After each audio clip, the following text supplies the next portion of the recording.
आइए इस वीडियो में हम लोग बात करते हैं बजट के बारे में। सबसे पहला सवाल अगर हमारे सामने है कि बजट क्या है, बजट का परिभाषा क्या है और उसका उत्तरदायित्व क्या है। अगर हम संवैधानिक स्थिति देखें बजट का, तो संविधान का जो अनुच्छेद है 112 के अनुसार बजट को सरकार का जो है वार्षिक वित्तीय विवरण कहा जाता है। ध्यान दें कि संविधान में जो है कहीं पर भी बजट शब्द का उल्लेख नहीं किया गया, उसको वार्षिक वित्तीय विवरण, संविधान में वार्षिक वित्तीय विवरण कहा जाता है। अगर हम दूसरा सवाल जो है परिभाषा बात करें तो बजट क्या है, तो यह एक वित्तीय वर्ष में सरकार की अनुमानित प्राप्तियों और व्ययों का विवरण होता है।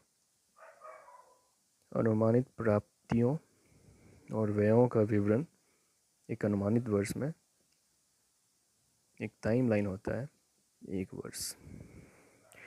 यह एक वित्तीय वर्ष में जो है सरकार की अनुमानित प्राप्तियों और व्ययों का विवरण होता है। अब हम बात करते हैं उत्तरदायित्व के बारे में। वित्त मंत्रालय के अंतर्गत आर्थिक कार्य विभाग केंद्रीय बजट तैयार करने के लिए उत्तरदायी होता है। कौन तैयार करता है इसको? तो वित्त मंत्रालय के अंतर्गत आर्थिक कार्य विभाग,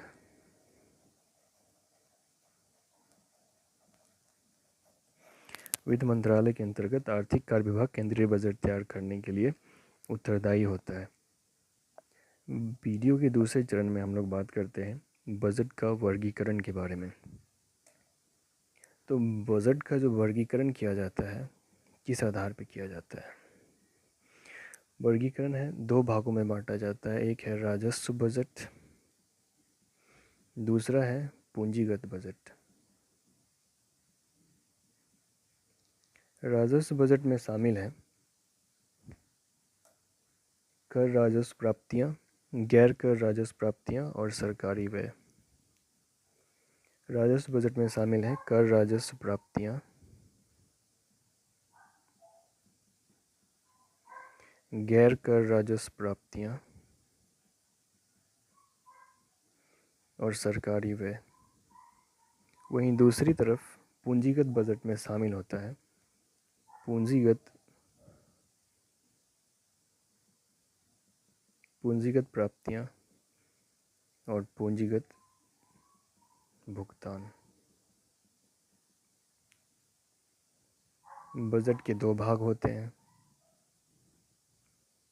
भाग ए और भाग बी। इसके बाद